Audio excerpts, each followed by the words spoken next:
Hi again, everybody. Jim Robbins, New Hampshire music educator, freelance trombone player here, talking about some NHMEA, some tips for the NHMEA Jazz All State audition for trombone players. This is the third video of who knows how many. Yesterday, posted one talking about the swing style for the blues etude. Day before that, talked a little bit about playing the ballad. And hello to my one viewer, whoever you may be, two viewers, hello, good morning. And today I'm going to talk a little bit about the improvising through the blues. So I'm going to start with something that I hear quite a bit when people get into the improvisation. I'm only going to play one chorus, even though the audition requires two. 1, 2, 1, 2, 3, 4.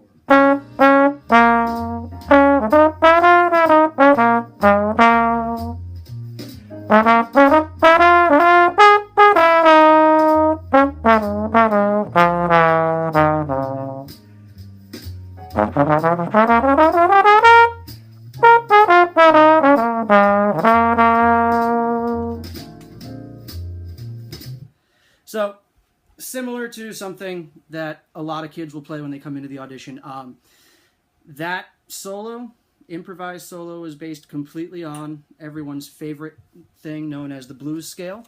And it's real easy to jump into that and get going without as little, preparation as possible. Here's Jamie Aebersold, Volume 1, How to Play Jazz and Improvise. Here's the chord progression for the track that we're using, and at the bottom of the page, Jamie says, this scale, the B-flat blues scale, can be played over the blues progression. Also mentions the minor pentatonic scale, which is ever so slightly different, but the blues scale is cool, totally cool, but it doesn't show a lot of knowledge of the harmony that's going on. And listening to auditions over the past many years, it's a treat when someone comes in and can show us, the judges, that they know the harmony of the tune that's going on. So if you don't have it, I suggest getting a copy of the Volume 1 Jamie Aebersold, How to Play Jazz and Improvise, so you can see the chord progressions. And if we take a look at it again, you'll see that got the notes of the chord scale for each chord, and the dark ones are the chord tones. And when kids come in and can really nail those chord tones, or at least show us that they have an idea of what those chord tones are, it's really impressive to listen to. A friend of mine, Nick Manella, does a jazz podcast. It's called the 10-Minute Jazz Lesson. You can find it at the number 10minutejazz.com. And one of the back episodes, actually two of them, talks about navigating through the blues and how you can use the thirds of each chord and the sevenths of each chord to connect the harmony and connect your ideas. So what I'm going to do right now, I'm going to wake up Mr. Aebersold again, and I'm going to play through just playing thirds and sevenths of each chord. I'm going to start on the third of the B-flat chord. For those who are familiar, that's a D. And then I'm going to move either to the seventh of the next chord or the third of the next chord, whichever one's closer. So my first measure is a B-flat 7. I'm going to start on a D. My E-flat 7 is the next measure. I'm going to play a D-flat, and just give you an idea of how those thirds and sevenths can help you connect things. 1, 2, 1, 2, 3, 4.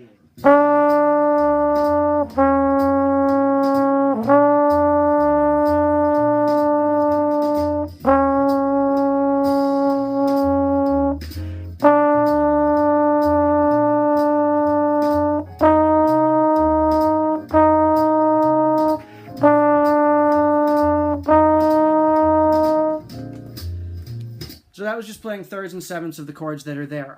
Again, on the B-flat, I was playing a D. On the E-flat, I was playing a D-flat. And then in the last 4 bars, a lot of people and a lot of teachers will tell you that the last 4 bars goes to the 5 chord. So if we're talking in the key of B-flat, we would go to an F. Most of the time, in a jazz blues progression, we actually go to the minor 2 chords. So we're going to a C minor chord here. So I went to an E flat there for my 7th. Actually, I'm sorry, for my third.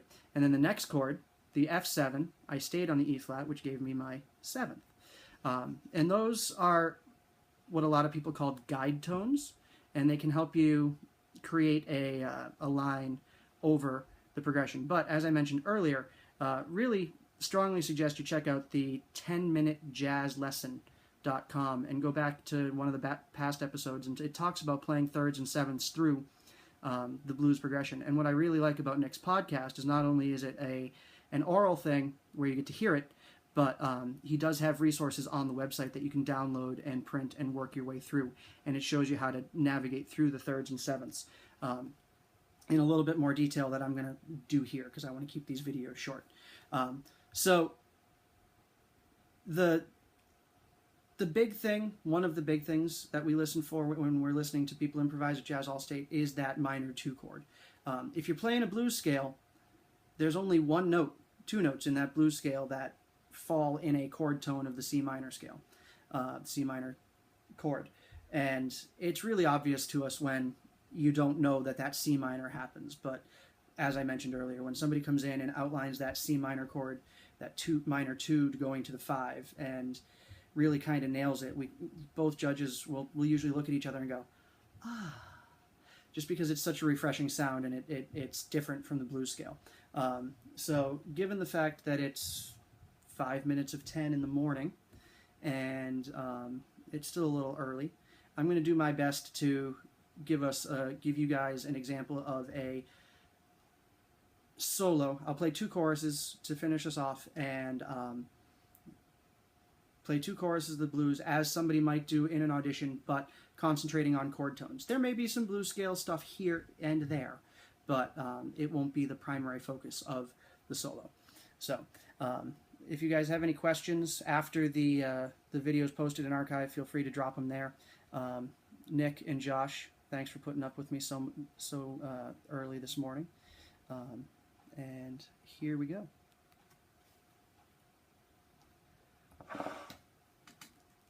Gotta wake up Mr. Abersold. 1, 2, 1, 2, 3,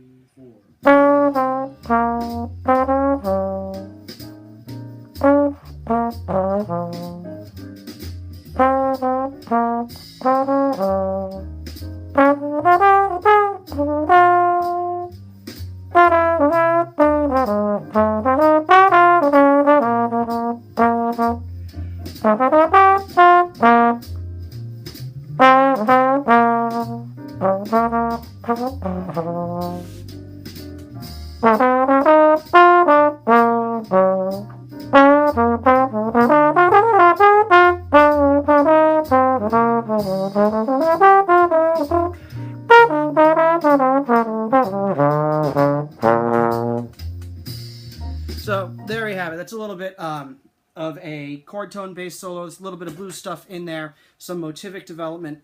For resources and a audio recording, you can go back to hear a lot about how to navigate through a blues chord change. Again, really strongly suggest you check out the 10minutejazzlesson.com. It's a podcast put together by a friend of mine named Nick Manella, who's a fantastic saxophone player and educator as well. That's going to do it for today. Might have a little bit more information about navigating these chord changes in the blues next time. But for now, keep practicing, and I'll see you guys around. Thanks a lot.